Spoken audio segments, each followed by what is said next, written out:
একটা ছেলে বিদেশ থেকে আসছে বড় আশা করে, লাগেজ নিয়ে আইসা দেখে তার ঘরের দরজায় তালা। বিবি তার প্রায় 20 থেকে 25 লক্ষ টাকা নিয়ে আরেক ছেলের সাথে পালিয়ে গেছে। কথা বলেন না কেন? এই স্বামী কি তাকে কোনোদিন ক্ষমা করতে পারে? কথা বলেন পারে? এমনও মেয়ে আছে বিবির নামে ফ্ল্যাট কিনে দিয়েছে। বন্ধু আমার এক ভক্ত আছে দেশের বাহিরে, ওই উত্তরবঙ্গের দিকে বন্ধু, এক সিটিতে বন্ধু, সে কি করেছে? ফ্ল্যাট কিনেছে। কিন্তু বন্ধু ওই ফ্ল্যাটের মধ্যে তার বাবা মাকে যাইতে দেয় না।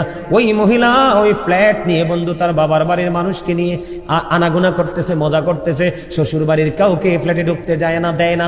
বছর একবার আসলে বন্ধু ফ্ল্যাটে দরজা খুলে তারা থাকে, আর নয় বাবার বাড়ির জন্য ওপেনিং। কিন্তু টাকা কার? স্বামীর। কথা বলেন না কেন?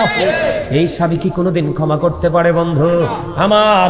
লন্ডনে আমার একজন ভক্ত আছে বন্ধু, আজ থেকে প্রায় 2 বছর আগে তার সাথে আমার পরিচয় আলাপ হতো প্রতিনিয়ত। বন্ধু তাকে এমন ভাবে বিপদে ফেলাইছে, ইনকাম করে আনার পরে বউ টাকাগুলো নিয়ে যায়, খুঁজেও তার কাছ থেকে টাকা পায় না। ছেলেটার কান্না বন্ধু। এইরকম অসংখ্য ঘটনা, অহরহ ঘটনা বাংলাদেশেও ঘটতেছে, ঠিক কিনা বলেন? আমি আজকে আপনাদেরকে বলে যাই, বউ যদি বউয়ের মতো হয় তাহলে তার কাছে টাকা দিবেন, অন্যথায় বন্ধু বাবা মার কাছে টাকা রাখবেন। বাবার কাছে টাকা রাখলে 5 টাকা হলেও ফিরে পাবেন, মায়ের কাছে টাকা রাখলে 1 টাকা হলেও ফিরে পাবেন। আর যদি ফিরে না পান কোনো দুঃখ নাই। খাবে কে? আপনার বোন খাবে, আপনার বাবা খাবে, আপনার মা খাবে, আপনার ব্লাড রিলেশন যাদের আছে তারা খাবে। বলে হুজুর লাভ হবে কি? আমি যদি ফকির হয়ে যাই, বাবা মাকে খাবার খাওয়াইয়া কোন ছেলের পকেট যদি শূন্য হয়, সে চিরদিন শূন্য থাকে না, কিছুদিন একটু তার কষ্ট হয়, পরে তাকে আল্লাহ এমন রাস্তা দেখায় দেয়, এত জনমের সকল অর্থ সে কুড়াইতে পারে। ঠিক কিনা বলেন? আমার কথা কি আপনাদের ভালো লাগে?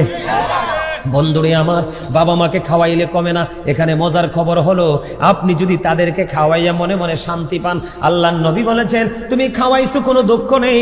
হাদিস শরীফের দিকে নজর দিয়ে চাইয়া দেখো, তুমি ইনকাম করে দিছো, বাবা মাকে খাওয়াইছো, একদিকে ফরজ কামাদাই করেছো, তাদেরকে অতিরিক্ত ভালোবাসার কারণে, খরচ করার কারণে নবীজি বলে দিয়েছে তোমার আমল নামায় কন্টিনিউ সাদকার সওয়াব ঢুকতেই থাকবে। জোরে কন্না সুবহানাল্লাহ। কিন্তু বিবির পকেটে গেলে টাকা আর ফিরে আসবে না। কথা বলেন না কেন? আমি দেখেছি বন্ধু, মেয়েটা একটা স্বামী, খেয়াল করেন, আমি দেখেছি, প্র্যাকটিক্যালি দেখেছি, নাম বলবো না, অনলাইন যেহেতু আছে মিডিয়াতে মানুষ শুনবে, বুঝে ফেলবে বন্ধু। আমি বলি আমার চোখে দেখেছি, স্বামী বিদেশে আছে, বউকে আলাদা বাসা করে দিয়েছে, প্রতি মাসে বউকে নির্দিষ্ট একটা অ্যামাউন্ট দিচ্ছে বন্ধু, বাসা ভাড়া চলো আর খাও। খাইতে খাইতে খাইতে খাইতে বন্ধু বউ অনেক কিছু জোরাইছে। জোরানি মানে কি জানেননি? কিনছে। কেনার পরে স্বামীকে বলল আমাকে আরো টাকা বাড়াই দাও। কই তুমি তো একজন মানুষ, তোমাকে কেন আরো টাকা বাড়াই দিব বিদেশ যাওয়ার পরে? কিন্তু কয় না না, তোমার এটাই তো এনাফ।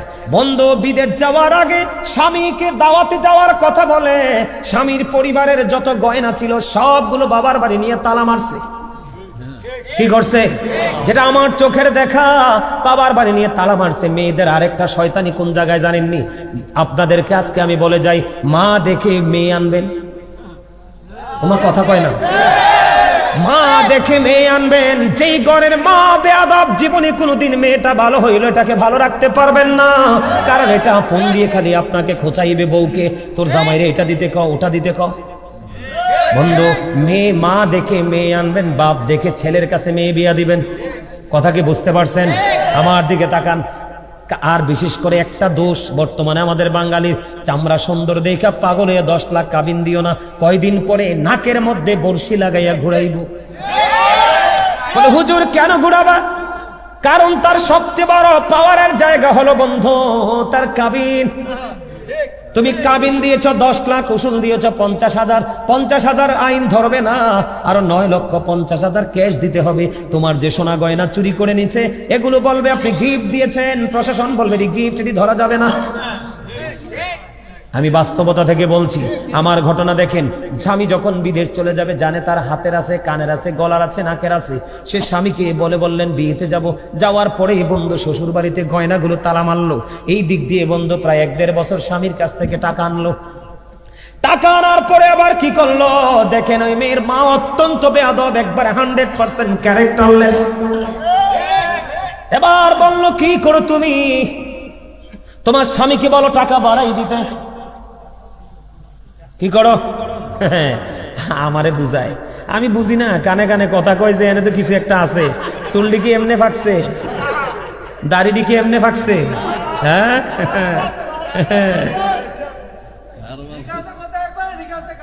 কিতা আর কথা ঠিক আছে না?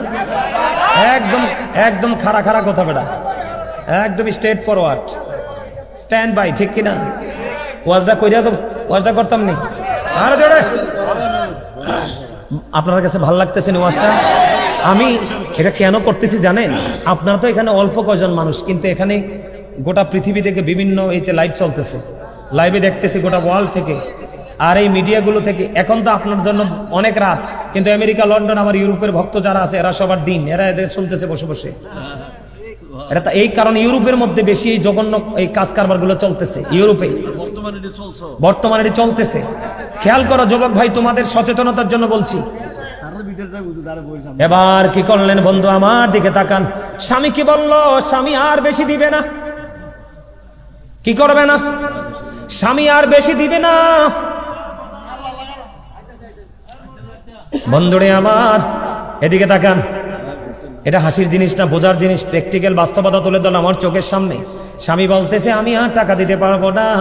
এবার এতদিন কিন্তু স্বামী ভালো ছিল, শ্বশুর বাড়ির মানুষ কেউ ভালো না, কিনা? এতদিন কিন্তু স্বামী ভালো ছিল, যেমনি কয় এমনি শোনে। এখন যখন স্বামী বললেন আর বাড়াই দিতে পারবো না, এবার বন্ধু স্বামীর সাথে দ্বন্দ্ব শুরু হয়ে ওই কোর্টে গিয়ে মামলা করে দিল। খেয়াল করেন, 2 বছর কামাইছে স্বামীর টাকা, যাওয়ার আগে গয়নাগুলো নিয়ে তালা মারছে বাবার বাড়িতে। কারণ তার বড় পাওয়ার হলো কাবিনে অনেক টাকা উল্লেখ। 2 বছর কামাইছি স্বামী থেকে, গয়নাগুলো তালা মারছি। এখন যদি আমি কাবিন নিয়ে মামলা করি মিনিমাম 5 লাখ দিতে হবে। আমার নৌকা পানি দিয়ে চালাইতে হবে না, শুকনা দিয়েই চলবে। কথা বলেন না কেন? আমার নিজের চোখের সামনের ঘটনা বন্ধু। এবার আপনারা আমাকে বলেন, লগে আবার 3 মাস 13 দিনের খাওয়ান খোরাক দিতে হবে। এখন আপনি বলেন, এই স্বামীটাকে কোনোদিন এই ডাইনিকে ক্ষমা করবে? কোনোদিন করতে পারবে? যে টাকা ইনকাম করে সে জানে যন্ত্রণা কত ইনকাম করতে, ঠিক কিনা বলেন? যে খরচ করে সে এটা কোনোদিন বোঝে না, এমন স্বামী বন্ধু কোনোদিন বিবিকে ক্ষমা করবে না। এই পৃথিবী থেকে সূর্য 9 কোটি 13 লক্ষ মাইল দূরে, সূর্যের আলো আসে অনেক আবরণ ভেদ করে, তুমি আমি সইতে পারি না। কাল হাসরের ময়দানে সূর্যটা মাথার উপরে থাকবে, এত তাপ হবে, এত উত্তপ্ত হবে রে। ও বন্ধু, কেমন উত্তপ্ত আমি কেমন করে বুঝাইবো? কুরবানির ঈদের দিনে বিয়ে বাড়িতে গোস্ত যে উতরায় দেখেননি বড় পাতিলে? কথা বলে না কেন? অন্য সময় গোস্ত যদি উতরায় বন্ধু আওয়াজ হয় না, কিন্তু কুরবানির ঈদের দিন কোন বন্ধু ভোজের আয়োজন যখন করা হয়, কোন অনুষ্ঠানের আয়োজন যখন করা হয়, ওই দিন বড় পাতিলে বন্ধু গোস্ত বসানো হয়। ওই গোস্তের পাতিলে যেমনি টকবক টকবক করে বন্ধু গোস্তটা উতরাইতে থাকে, মানুষের মাথার মগজগুলো এমনি করে উতরাবে। ও বন্ধু, তুমি বাঁচতেও পারবা না, মরতে পারবা না, তুমি পালাইতেও পারবা না। হুজুর, সেদিন কি করব? কোন বন্ধু তোমরা খুঁজে পাবে না। আজকে চান্দিনা থানগাঁয়ের যুবক বন্ধু, তোমাদের কি বলছি, তোমাদের নসিব এত খুশ নসিব।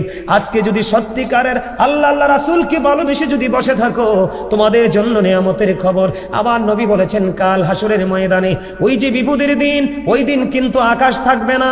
আল্লাহ বলেছেন, ইদাস সামাউন ফাতারাত, আকাশ ভেঙ্গে চুরে যাবে, চূর্ণ বিচূর্ণ হয়ে যাবে। আল্লাহ রাব্বুল আলামিন বলেছেন, ইদাস সামাউন ফাতারাত ওয়া ইদাল কাওয়াকিবু ইনতাসারাত ওয়া ইদাল বিহারু ফুজ্জিরাত। আল্লাহ বলেছেন, যুবক, একটা বার তুমি হৃদয়ের জানালা খুলে শোনো, হৃদয়ের রাজ্যে তোমার উথাল পাথাল ঢেউ শুরু হয়ে যাবে। যদি তুমি বিবেকবান যুবক যদি হতে পারো, আল্লাহ বলেছেন সেদিন আকাশটা ভেঙে যাবে, তারকাগুলি ঝরে ঝরে পড়বে, সমুদ্র সেদিন উদ্বেলিত হয়ে যাবে। ওই কঠিন বিপদের দিনে, ভয়ঙ্কর দিনে তোমার কোনো কুল কিনারা থাকবে না। আল্লাহর হাবিব বলেছে, ও আমার পাগল উম্মতেরা, ওরে যুবক, যৌবনকালে আমি নবীকে ভালোবেসে বেসে আমার ভালোবাসার মধ্য দিয়ে তুমি আল্লাহকে রাজি করতে চেয়েছিলে।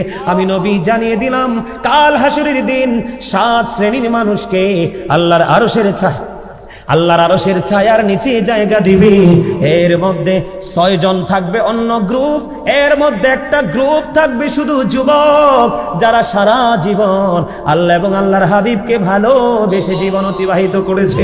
জোরে জোরে বলুন সুবহানাল্লাহ, আরে জোরে বলেন সুবহানাল্লাহ।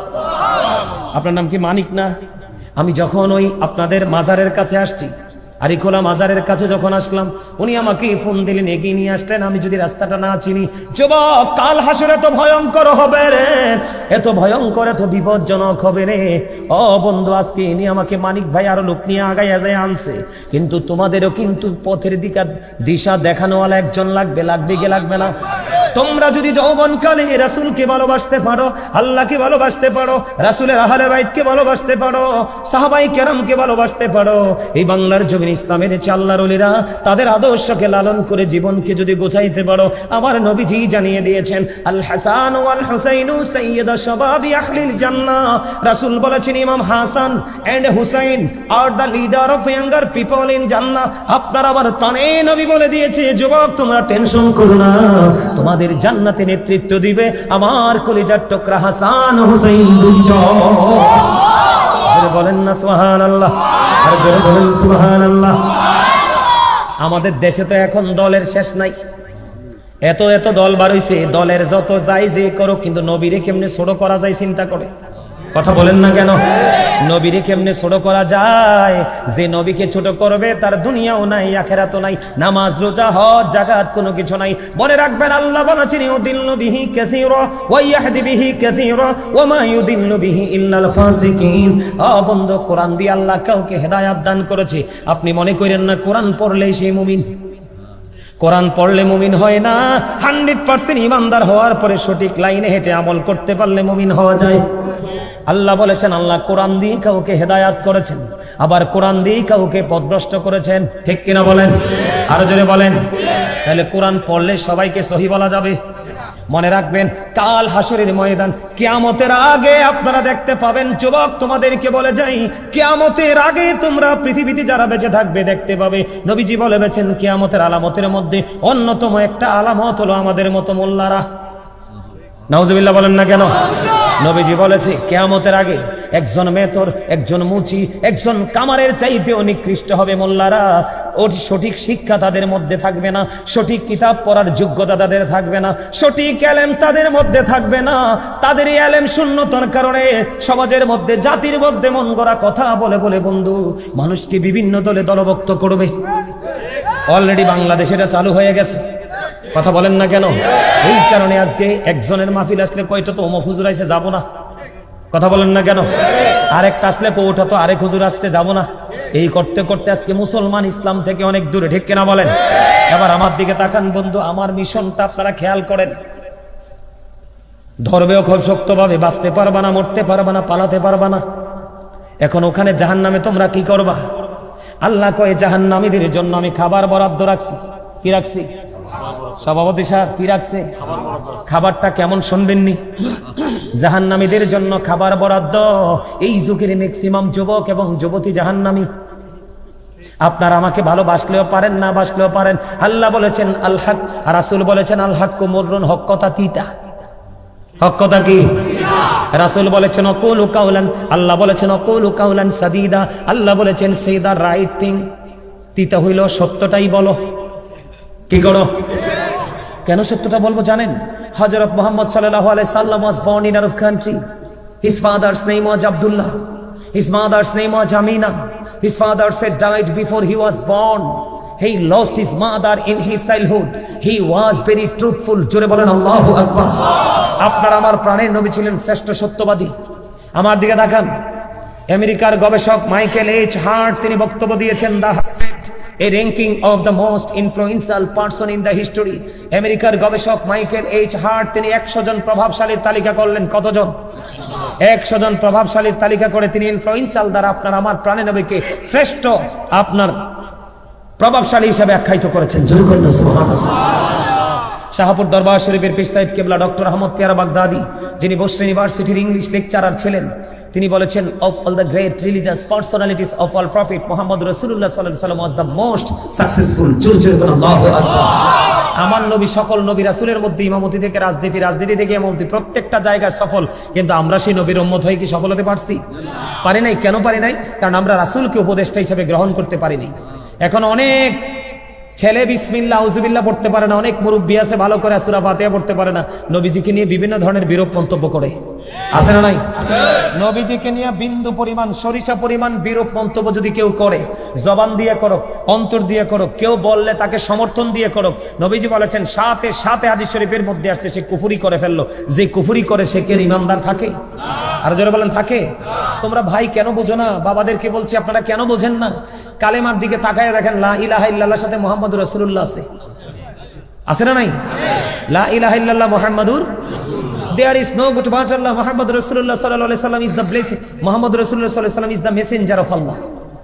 খেয়াল করছেন বিষয়টা? আপনি নামাজে যায় দেখেন না, ফরজের সাথে সাথে ওয়াজিবের সাথে সাথে সুন্নাত নফলও আছে। ফরজ আর ওয়াজিব আল্লাহর দিকে, সুন্নাত নফল রাসূলের দিকে, আসেনি? আসেনি কোন? আপনি আজান দিতে যান, আজানে যায় দেখেন আল্লাহু আকবারের সাথে আশহাদু আন্না মুহাম্মাদুর রাসূলুল্লাহও আছে, আছে না নাই? আপনি আখিরি বৈঠকে যদি নবীজিকে সালাম দিতে না পারেন তাশাহুদে, তাহলে আপনার নামাজটাই হবে না, বাতিল হয়ে যাবে। তাহলে আপনি আমি দেখতে পাইতেছি প্রত্যেকটা জায়গা আল্লাহ যেখানে রাসূলও সেখানে, কিন্তু সেই জায়গাতে আপনি আমি রাসূলকে জুতা করার মানে কি?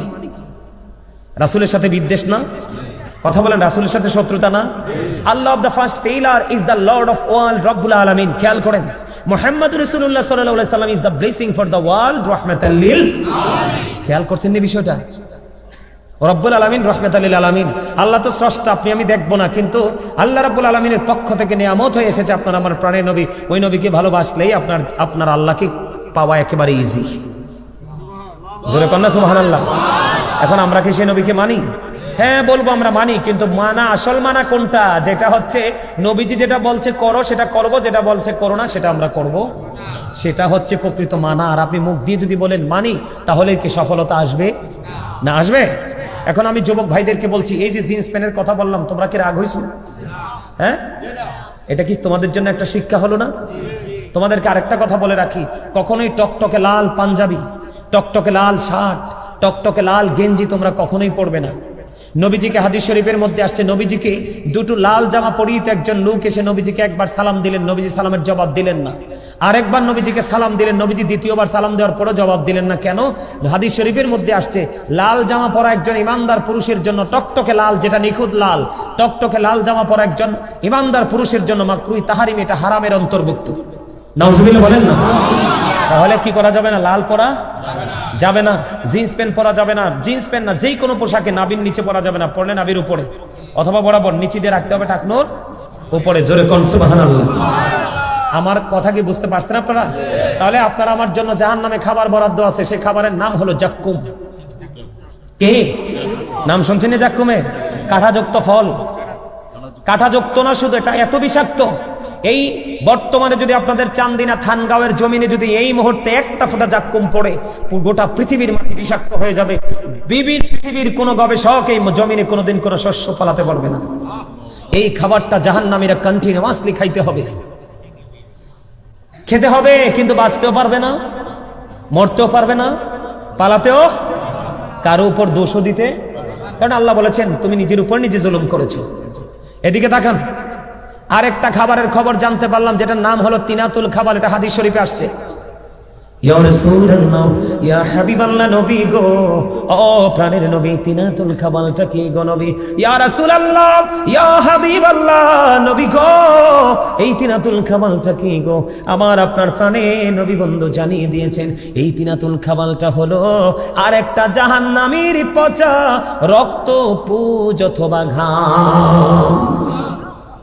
নাউজুবিল্লাহ বলবেন না? আরে আরো জোরে বলেন না নাউজুবিল্লাহ। রক্ত, পুজ, ঘাম খাওয়া যাবে, কিন্তু সেদিন খেতে হবে। বাঁচতে পারবেন না, মরতে পারবেন না, পালাতেও পারবেন না, উপায় নাই রে বন্ধু। এই দুনিয়ায় মানুষ পানির তৃষ্ণা লাগলে বন্ধু পাগল হয়ে যায়। গরম পানি খেতে চায় না, ঠান্ডা পানি চায়। ঠান্ডা পানিতেও যদি তৃষ্ণা না মিটে বন্ধু কি করতে চায়? ও বন্ধু, ফ্রিজের পানি খেতে চায়। কিন্তু জাহান্নামীদের জন্য বন্ধু একটা পানি বরাদ্দ, এটা এত উত্তপ্ত হবে, এত গরম হবে। আল্লাহ রাসূল বলেছে মাথার মধ্যে ডালতে দেরি রে, পেটের মধ্যে এটা ঢুকবে। পেটের মধ্যে ঢোকার পরে 2 রানের মধ্যখান দিয়ে ভিতর থেকে সব কিছুই সূচের মতো। বাড়িতে চাল ভেঙে পায়েস রান্না করা হয় পাতলা, ওই রকম বন্ধু লিকুইড হয়ে 2 রানের মধ্যখান দিয়ে সব কিছু বের হতে থাকবে। কান্না, চিৎকার, হাহাকার, কেউ পাবে না, কাউকে তুমি সেদিন পাবে না। কারণ আল্লাহ বলেছেন, তোমরা যদি আমি আল্লাহকে পেতে চাও, তোমরা আমার হাবিবকে জানের চাইতে বেশি ভালোবাসো, সন্তানের চাইতে বেশি ভালোবাসো, ধন দৌলতের চাইতে বেশি ভালোবাসো, তাহলে তোমরা আমি আল্লাহকে রাজি করতে পারবে। ডিরেক্টলি আমাকে ডেকে ডেকে আমি আল্লাহ পর্যন্ত তোমরা আসতে পারবা না। আমি আল্লাহকে পাওয়ার জন্য তোমাদের স্টেশন হলো মদিনায়, কারণ ওই মদিনায় আল্লাহর কাছে যাওয়ার টিকিট আছে। জোরে বলেন না সুবহানাল্লাহ। আপনার রাসূলের কথা কইলে ভালো লাগে না? হ্যাঁ, রাসূল ছাড়া উপায় নাই তো। আল্লাহ বলেছেন, মাইয়ুতি রাসূলা ফাকাদ আতা আল্লাহ। আল্লাহ বলেছেন, হি হো অবিস দ্যাটস অবিস আল্লাহ। যেই ব্যক্তি রাসূলের নির্দেশ মানলো সে যেন আল্লাহর নির্দেশ মানলো। যাবেন কই রাসূলকে থুইয়া? রাসূল ছাড়া উপায় নাই। যতই গারপাক দেন, যতই মোটামি দেখান, রাসূল ছাড়া আপনার উপায়। আরো জোরে বলেন, উপায় আছে? রাসূল ছাড়া উপায় আছে? আমার দিকে তাকান। আল্লাহ কোরআনে বলেছে, কোরআনকে অস্বীকার করার দুঃসাহস কারো আছে? আল্লাহ বলেছেন, কুল ইন কুনতুম তুহিব্বুনাল্লাহা ফাত্তাবিউনি ইউহিব্বুকুমুল্লাহু ওয়া ইয়াগফির লাকুম যুনুবাকুম আল্লাহু গফুরুর রহিম। আল্লাহ বলে, সে বলুন, ইফ ইউ ডু লাভ আল্লাহ, যদি তোমরা আল্লাহকে ভালোবেসে থাকো, ফলো মি মুহাম্মদ সাল্লাল্লাহু আলাইহি ওয়াসাল্লাম, মুহাম্মদ সাল্লাল্লাহু আলাইহি সাল্লামের অনুগত হয়ে যাও, আল্লাহ উইল লাভ ইউ। মুহাম্মদ সাল্লাল্লাহু আলাইহি সাল্লামের অনুগত হতে পারলে আল্লাহ তোমাদেরকে ভালোবাসবে, এন্ড ফরগিভ ইউর সিনস, তোমাদের সমস্ত জীবনের গুনাহ মাফ করে দিবে। আর জোরে কন্না সুবহানাল্লাহ। তাহলে সহ্য করতে পারবেন নি? জাক্কুম খাইতে পারবে তো? খাইতে যেহেতু পারছেন না, আগে থেকে সদা খাওয়া দরকার না? যেহেতু তিনাতুল খাবাল খেতে পারবেন না, আগে থেকে অ্যালার্ট হওয়া দরকার না? উত্তপ্ত গরম পানি মাথায় দিলে পেটে ঢুকবে, সব গলে বের হয়ে যাবে, কিন্তু মরণ হবে না। বাঁচতেও, পালাইতেও, দৌড় দিতে পারবে? আরে না, আল্লাহ না বলছেন না বাতশা রাব্বিকা লাশাদীদ, ধরে ফেলবে তো শক্ত করে। যাবেন কিভাবে? গুন্ডামি পৃথিবীতে চলবে, ওপারে চলবে, ওপারে গুন্ডামি চলবে মুমিনদের। ওই বললাম না, যেই যুবক যৌবনকালে আল্লাহর জন্য সময় ব্যয় করেছে, ওই তার জন্য আল্লাহর আরশের নিচে জায়গা বরাদ্দ দেওয়া আছে। আর তার নেতৃত্ব দেওয়ার জন্য ইমাম হাসান হুসাইনকে রাসূল বলে গেছেন। সুবহানাল্লাহ বলেন, আরো জোরে বলেন। কেমন গুন্ডামি করবে? একজন যুবক জান্নাতে চলে গেল, জান্নাতে যাওয়ার পরে আপনার এবার একটা সবুজ রঙের পাখি আসবে, এসে বলবে, এই আমারে পছন্দ হয়েছে? কয়, হ। তুমি কি আমাকে ভুনা করে খেতে চাও? হ্যাঁ, আমার তো মন চায় তোমাকে বোনা করে খেতে। হাদিস শরীফের মধ্যে এসেছে, তাৎক্ষণিকভাবে সবুজ রঙের পাখিটা বোনা হয়ে চলে আসবে। জোরে জোরে কন্যা সুবহানাল্লাহ। জান্নাতীরা ভক্ষণ করবে মজা করে, কিন্তু মজার বিষয় হলো তার কোনো প্রস্রাব হবে না, পায়খানা হবে না, মলমূত্র ত্যাগ করবে না। আর জাহান্নামীরা খাইবে, আর কি অবস্থা হবে বললামই তো।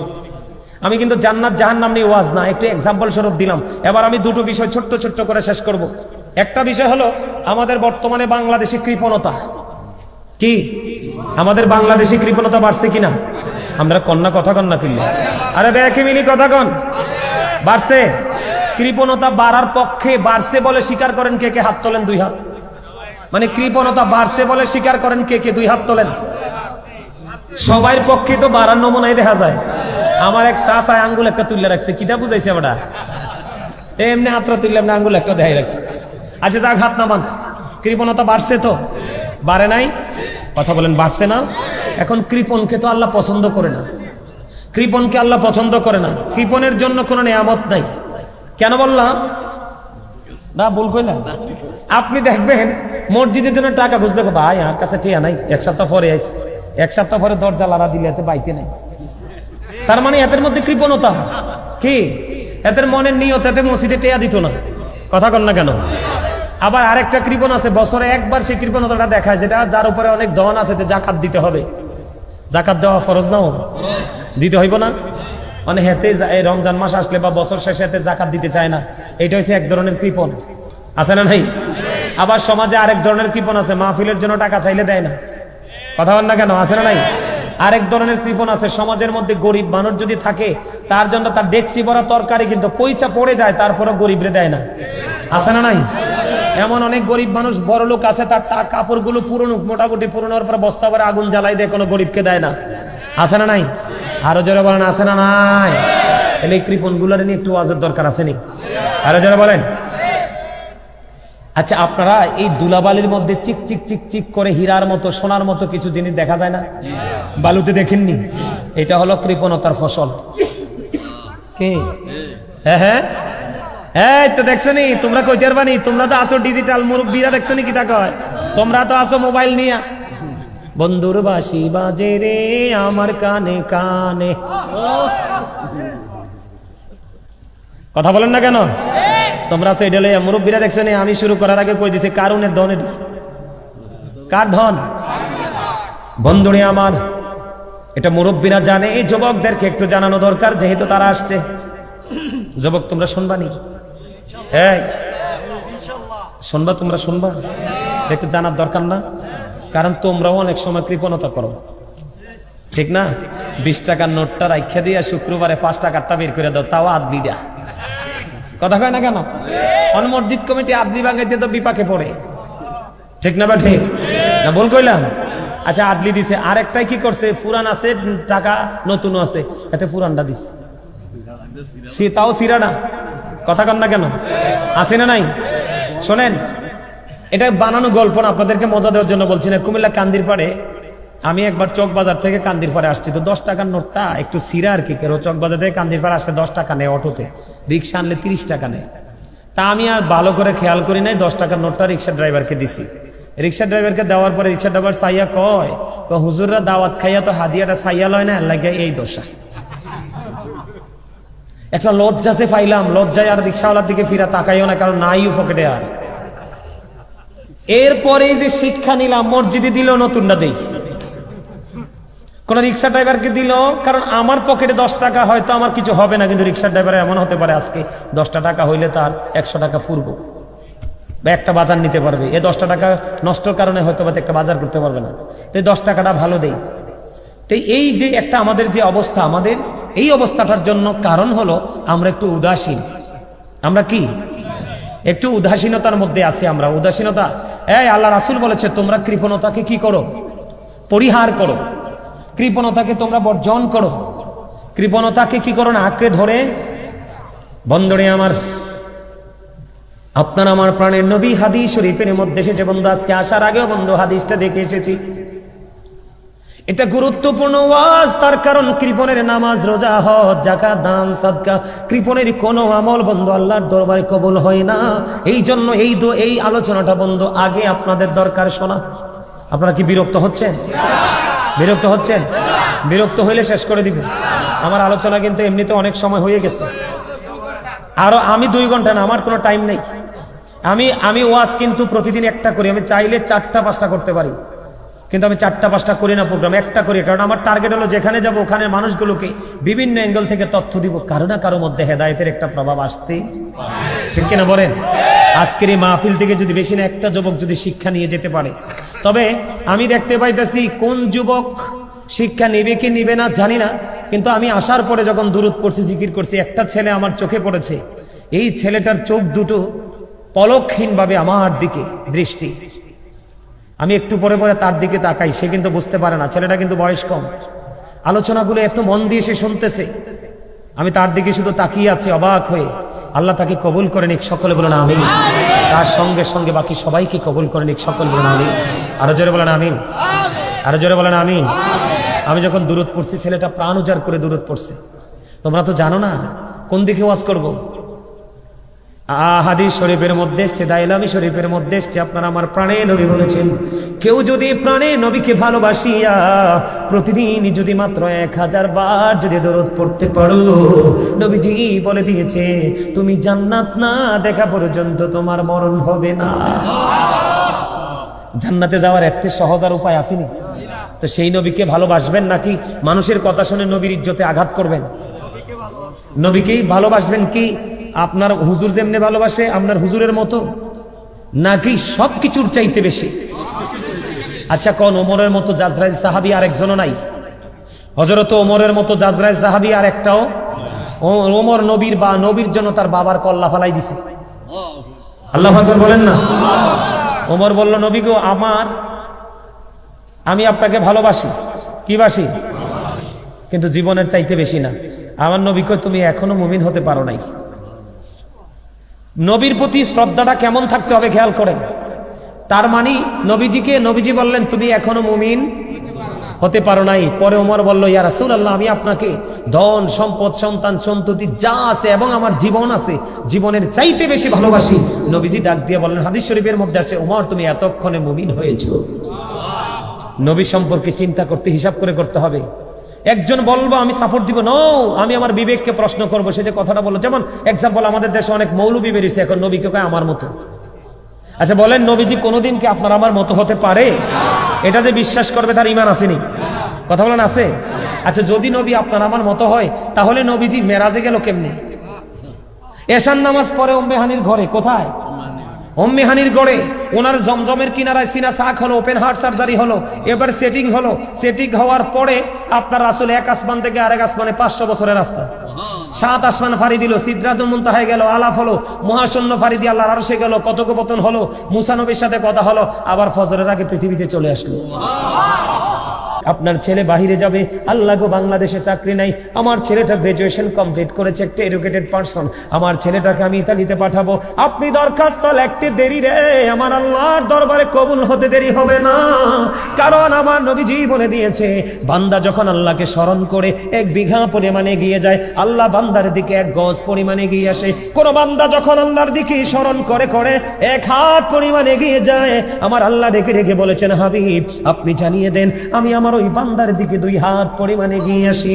আল্লাহকে স্মরণ করে কোন বান্দা যখন হেঁটে হেঁটে আল্লাহর দিকে যায়, আল্লাহ রাব্বুল আলামিন বলে দিয়েছেন, হাদিস শরীফের মধ্যে এসেছে, হাবিব আপনি জানিয়ে দেন আমি আমার ওই বান্দার দিকে দৌড়ে ছুটে আসি।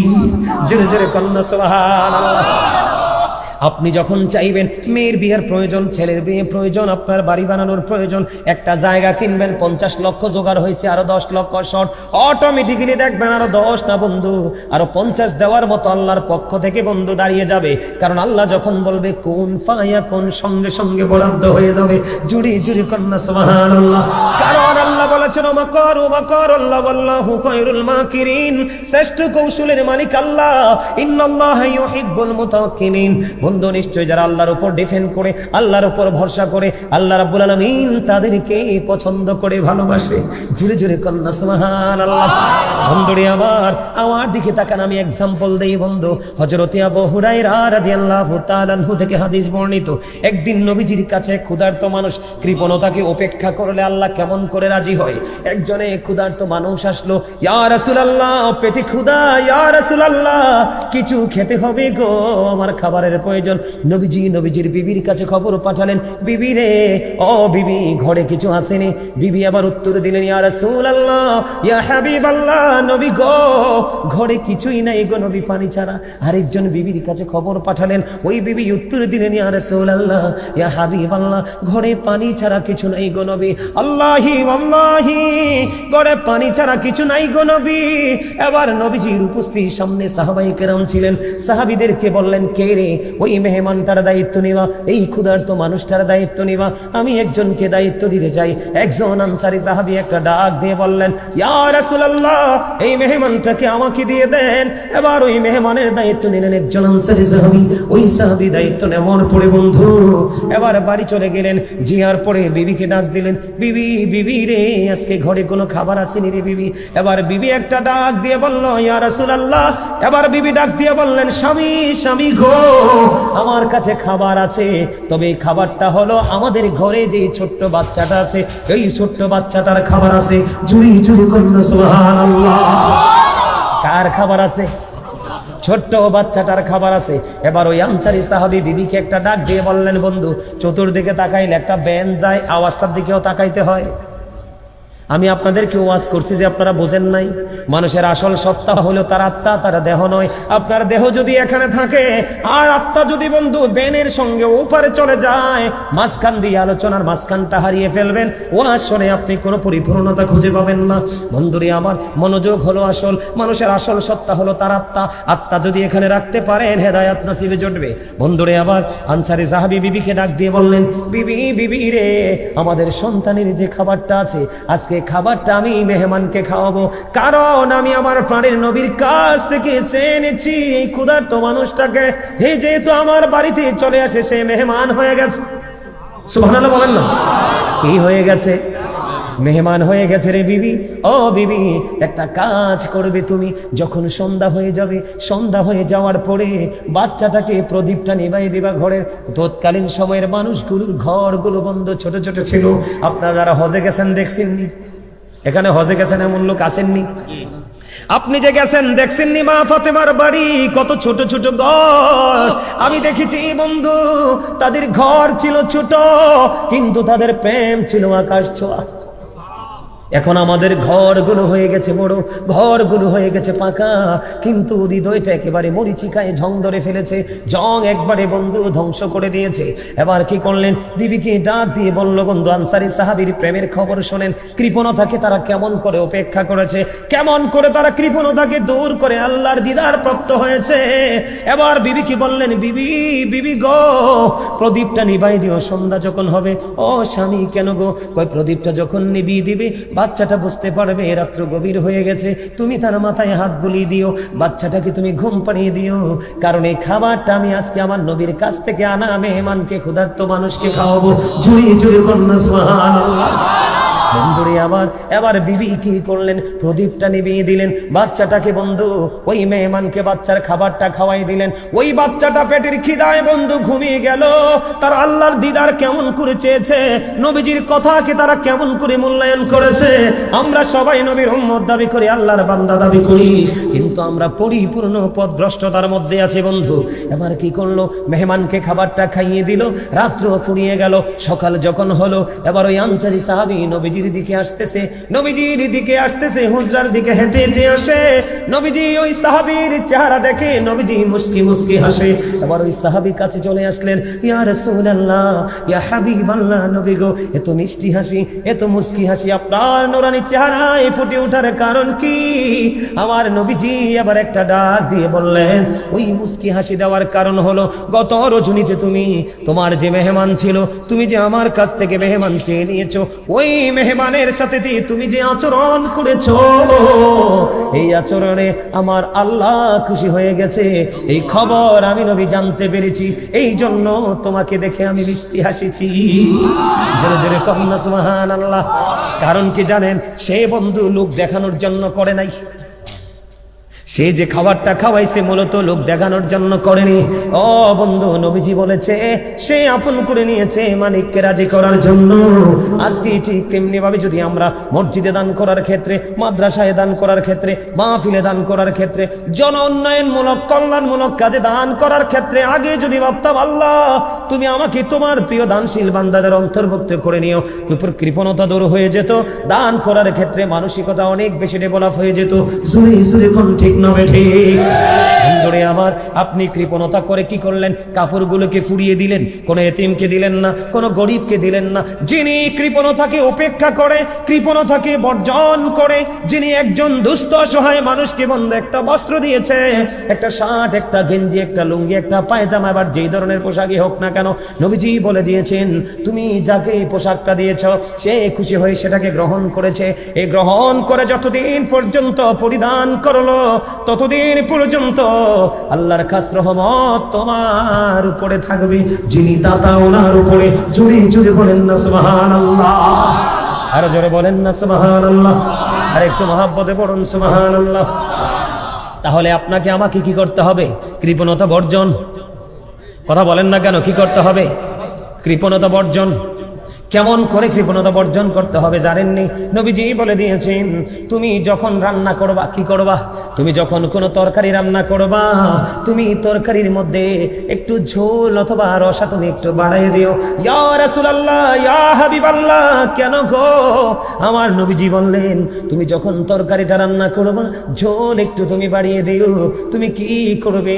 ঝোল একটু বাড়িয়ে দিবে, তার কারণ হলো তুমি ঝোল একটু বাড়াইয়া দেবা।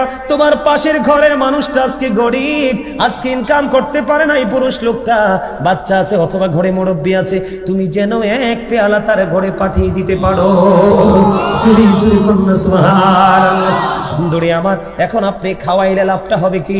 হাদিস শরীফের মধ্যে এসেছে আল্লাহর কাছে দুইটা কাজ অনেক বেশি পছন্দের। আল্লাহর কাছে দুইটা কাজ বন্ধু অনেক বেশি পছন্দের। একটা হলো পরিচিত হোক অপরিচিত হোক, কোন মানুষকে যদি তুমি সালাম দিতে পারো, আর কোন মানুষকে যদি তুমি পেট ভরিয়ে খাইয়ে দিতে পারো। জোরে জোরে কন্যা সুবহানাল্লাহ, আরো জোরে বলেন না সুবহানাল্লাহ।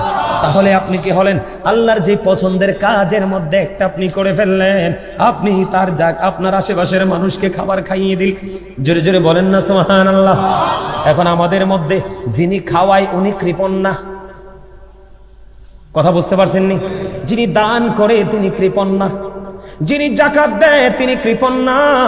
যিনি যাকাতও দেয় না, দানও করে না, এতিম অসহায়ের পাশেও দাঁড়ায় না, তিনি সত্যিকার অর্থে কৃপণ।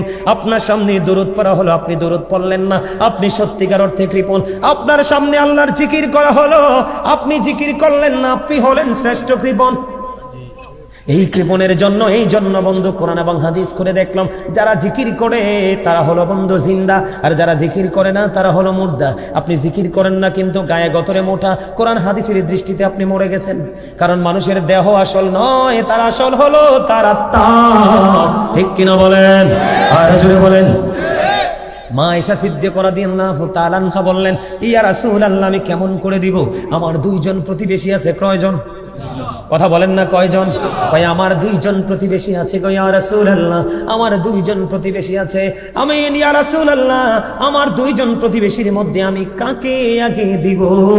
নবীজি বললেন, তোমার দুইজন প্রতিবেশীর মধ্যে যার ঘরটা তোমার কাছে তাকে আগে দাও, তারপরে তোমার একটু দূরে যিনি তার কাছে আগে দাও। বন্ধু, আমাদের মধ্যে অনেক সমস্যা, নিজের এলাকার মসজিদে দেয় না, শ্বশুর বাড়ির মসজিদে দেয়। কথা পায় না, আছে না নাই? আরো জোরে বলেন। হুজুর আপনি কি রাগ হইছেন আমার লাগে? হ্যাঁ, মন খারাপ কা? আপনার সামনের দিকে আইয়েন।